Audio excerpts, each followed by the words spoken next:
class English medium students, most welcome in this video. We were in last topic discuss steps can be used for forest conservation. Steps can be used for forest conservation. यानी हमने पिछले video में बात की बेटा कि वनों के संरक्षण के लिए हम कौन कौन से स्टेप्स यूज में ले सकते हैं. ठीक है. Then today we will discuss social forestry.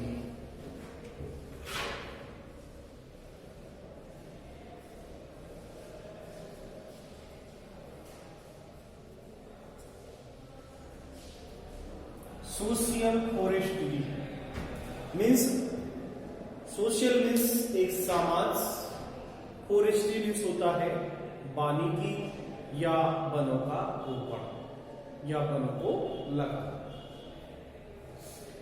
यदि हम देखें हमारे देश के अंदर जो सोशल फॉरेस्ट्री है इन योर कंट्री, हमारे देश में there is requirement of plantation on nearly 1 crore hectare degrade land.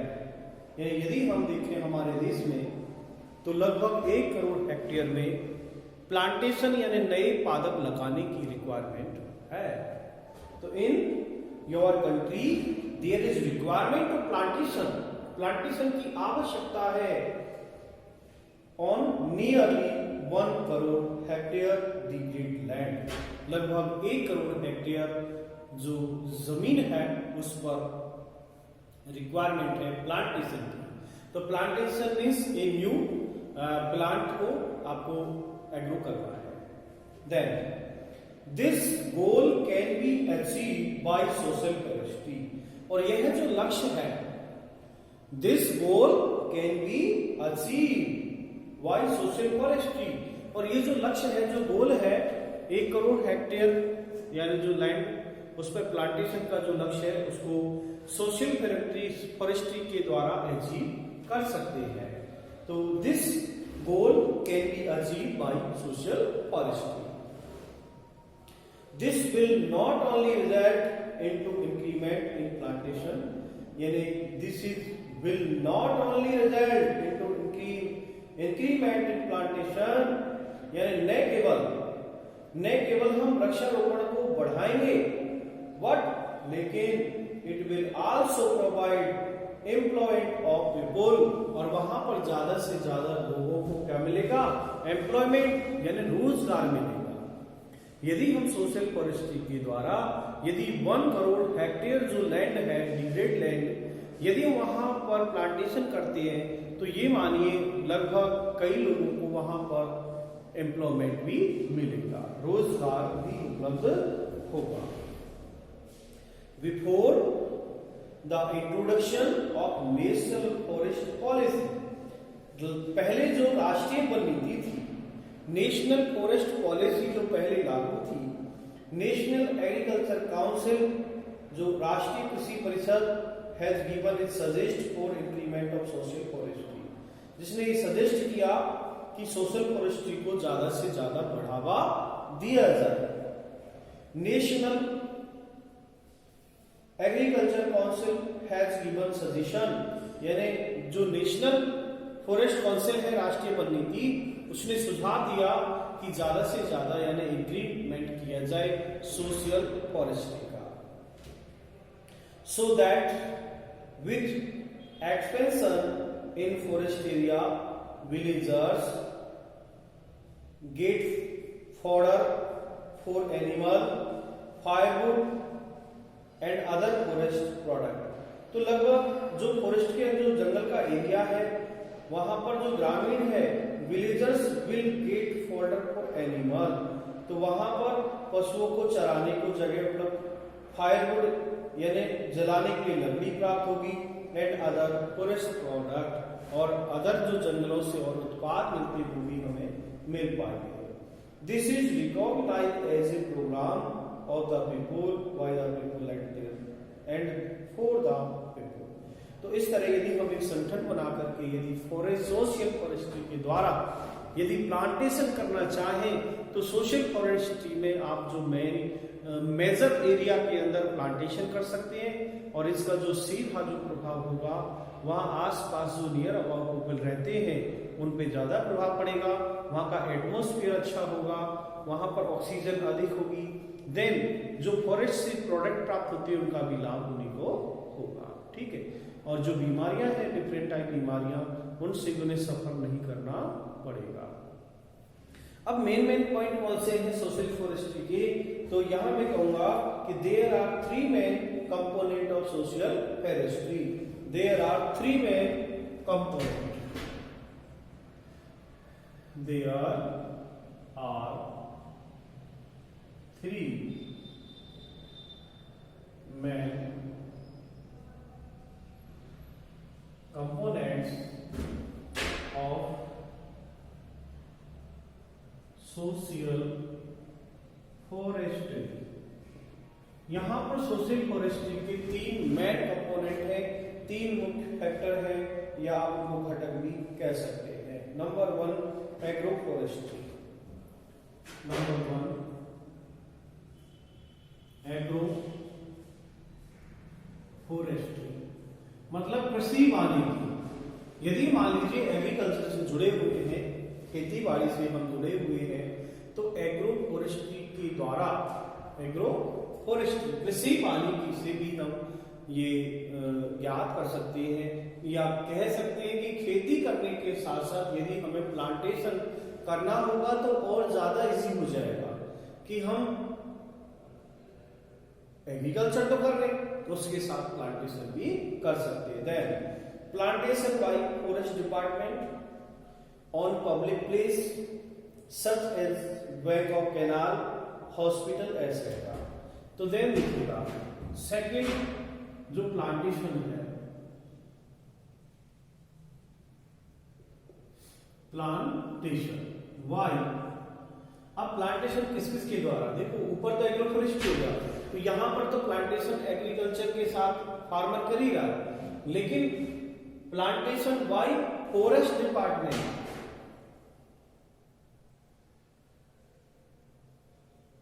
Forest department,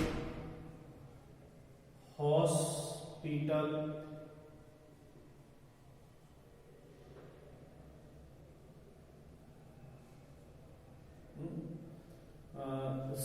side of canal, नहरों के किनारे,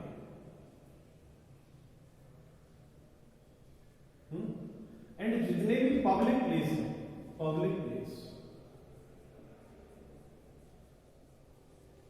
एटसेट्रा। तो यदि हम प्लांटेशन कर सकते हैं, यानी फॉरेस्ट डिपार्टमेंट कर सकता है, हॉस्पिटल में खाली जगह वहां कर सकते हैं, साइड ऑफ कैनाल नहरों के किनारे कर सकते हैं, public place side of road, सड़कों के किनारे, नहरों के किनारे, हॉस्पिटल और जितने भी ऐसे पब्लिक प्लेस है खाली है वहां हम प्लांटेशन करके भी सोशल फॉरेस्ट्री को इंप्लीमेंट कर सकते हैं। Then plantation on public place by villagers, and जो खाली चरागाह भूमि होती है वहां पर भी प्लांटेशन कर सकते हैं। तो plantation by villagers, plantation by villagers. तो ये 3 जो मेन कंपोनेंट है इनके द्वारा भी हम सोशल फॉरेस्ट्री को इंप्लीमेंट कर सकते हैं। देन नेक्स्ट पॉइंट हम बात करेंगे कंजर्वेशन ऑफ वाइल्ड लाइफ। तो यदि हम इस प्रकार सोशल फॉरेस्ट्री करेंगे तो हम वाइल्ड लाइफ को कंजर्व भी कर सकते हैं। यदि मैं कहूं conservation of wild life, in normal meaning wildlife is the term used for those creatures may live wild such as elephant, lion, deer, rhinoceros, etc. What in broad meaning wildlife is used for the all creatures that are found in nature। देखिएगा ऐसे विभिन्न प्रकार के जंगली जानवर हैं, यदि हम उनको उनके एटमॉस्फेयर में रखें तो वो उनके भली प्रकार से उनकी जो लाइफ है उसको वो जी सकते हैं। लेकिन वो कब संभव होगा, जब हम उनका कंजर्वेशन के बारे में सोचेंगे। तो कंजर्वेशन ऑफ वाइल्ड लाइफ, एक पॉइंट और है इसके अंदर,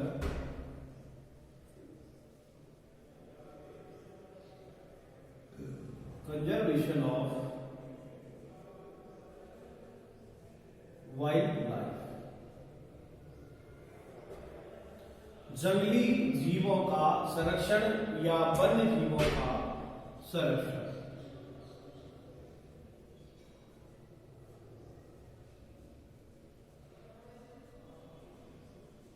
कंजर्वेशन ऑफ वाइल्ड लाइफ। देखिए, हमें वाइल्ड लाइफ को कंजर्व करना है, सुरक्षित करना है। तो इन नॉर्मल मीनिंग, सामान्य अर्थों में यदि हम कहें कि wild life is the term use for those creature, जो वाइल्ड लाइफ शब्द है उसका यूज हम किस प्रकार कर रहे हैं, those creature which live in wild, जो जंगलों में रह रहे हैं। वाइल्ड लाइफ शब्द का यूज हम उनके लिए कर रहे हैं जो लिविंग फॉर्म में जंगलों में जीवित है। तो wild life is the term used for those creature which live in wild, जो जंगलों में जीवित है, जो जंगली है, सच एज एलिफेंट, लॉइन यानी हाथी, लॉइन, शेर, डियर, हिरण, rhinoceros etcetera. What in broad meaning, लेकिन बड़े स्तर पर यदि हम देखें, इसका बड़ा अर्थ क्या है, wild life is used for all the creature that are found in nature. लेकिन वाइल्ड लाइफ का जो बड़े स्तर पर यदि हम देखें तो बड़े स्तर पर वाइल्ड लाइफ का मतलब है कि इस पूरी नेचर में, इस प्रकृति में पाए जाने वाले जीव, यानी wild life is used for all the creature that are found in nature, जो पूरी प्रकृति में पाए जाते हैं। बड़े स्तर पर वाइल्ड लाइफ का यूज उनके लिए भी किया जाता है। यानी आप पेट एनिमल को छोड़ दें तो बाकी सब जीवों को हम वाइल्ड एनिमल कह सकते हैं। Then India is a country with vast biodiversity, यानी भारत एक ऐसा देश है जहां पर डिफरेंट बायोडाइवर्सिटी है, विभिन्न प्रकार की जैव विविधता है। It is remarkable that has 2% of the world total land. यदि हम रिमार्क करें, चिन्हित करें, तो पूरे जो वर्ल्ड का है वो लगभग 2% वाइल्ड लाइफ इंडिया में है। तो 2% wild animal present in India in this whole world, पूरे संसार में 2% इंडिया में है। Where 5% species of the world are found, और लगभग 5% जो स्पीसीज है वो पूरे विश्व में पाई जाती है। यदि हम देखें in India, total species of mammals, reptiles, aves, amphibians and fishes, different kind species है, विभिन्न प्रकार की स्पीसीज इनकी पाई जाती है। What in present time man has created such reason by which the existence of this species are danger. लेकिन में से देखें तो कई प्रजाति लगभग खतरे में पड़ रही है। Apart from man made reason, there are some natural reason due to which wild life is facing trouble. यदि हम देखें विभिन्न प्रकार की जो वाइल्ड लाइफ है, जो जंगली जीव है, वो कई परेशानियों का सामना कर रहे हैं। वो सामना क्यों कर रहे हैं, उसके बहुत सारे रीजन हैं। कैसे कि यदि मान लीजिए कोई भी वाइल्ड एनिमल है, उसका एक निश्चित हैबिट होता है, एक आवास होता है उसका, और यदि वो आवास उससे छिन जाए, उसको रहने को जगह नहीं हो, तो हम क्या कहेंगे, उससे निश्चित है कोई ना कोई ट्रबल होगी, उसे परेशानी होगी। तो उस परेशानी का मेन जो रीजन है, जो समाधान है, उसके बारे में हम थोड़ा सा सोचेंगे। तो यहां मैं एक क्वेश्चन और आपको दे रहा हूं कि reason of destruction destruction of wild life, reason of destruction of wild life. एक क्वेश्चन और आपका आता है,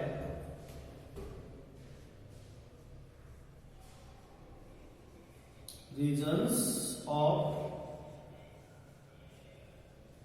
destruction, regions of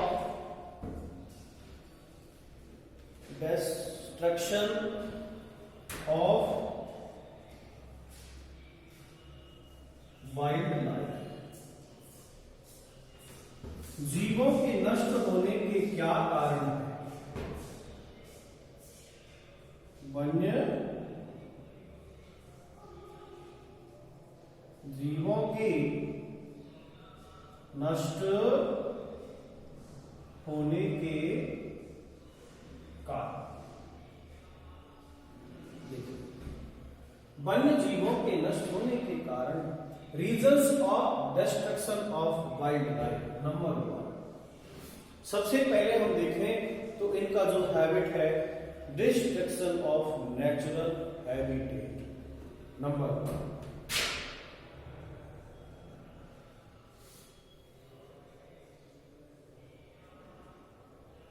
destruction of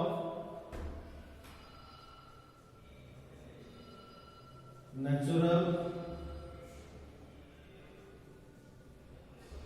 habitat, प्राकृतिक जो आवास है, नेचुरल हैबिट है, उसका विखंडन, नष्ट होना।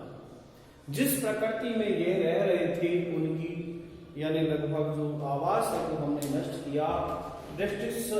Reason destruction of natural habitat, प्राकृतिक आवास का विखंडन। डिस्ट्रक्शन ऑफ नेचुरल हैबिटेट, कि हमने उनका जो प्राकृतिक आवास था उसको नष्ट कर दिया। अब इसके कई कारण हैं। देखिए डिस्ट्रक्शन के क्या कारण हैं वो आप जानिए थोड़ा सा। Due to increase in population, main क्या है? Due to increase in population,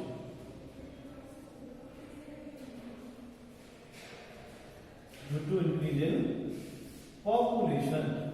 भाई जनसंख्या लगातार बढ़ रही है और जनसंख्या लगातार बढ़ने से requirement of habit, requirement of food, requirement of reproduction, ठीक है, ये सब बढ़ रहा है।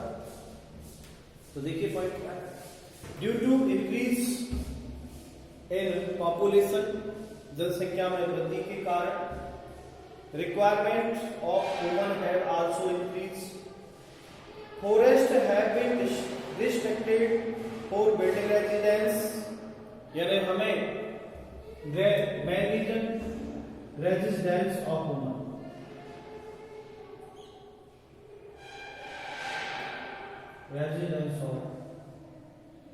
residence for human,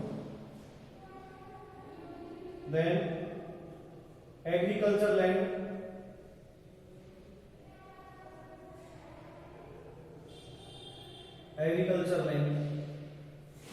हमें खेती करने के लिए भूमि ज्यादा चाहिए, पॉपुलेशन हमारी बढ़ रही है, हमें रेजिडेंस बनाने को भी जगह चाहिए। तो इन सब के कारण क्या हो रहा है, हमारी जो एग्रीकल्चर लैंड है वो लगभग कम होती जा रही है। तो irrigation industry, why which wild life in facing difficult, और हम क्या बढ़ा रहे हैं, इंडस्ट्री बढ़ा रहे हैं,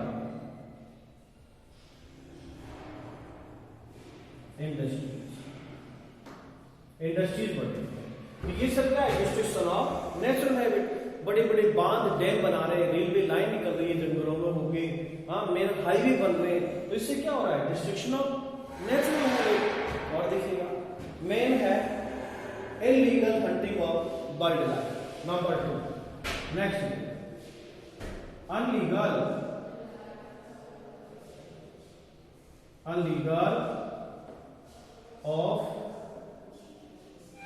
hunting of wildlife. Number 3, pollution.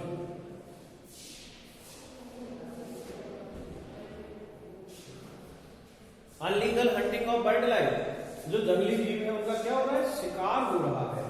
तो अनलीगल हंटिंग होना भी इनकी जो डिस्ट्रक्शन है, रीजन है, उस पर फर्क पड़ रहा है। Reason of destruction of bird life, जंगली जीवन के खतरे में आ रहा है। पॉल्यूशन एंड पॉल्यूशन इंक्रीज होने के कारण ही विभिन्न प्रकार की जो डिजीज से सफर कर रहे हैं और इनकी मौत हो रही है।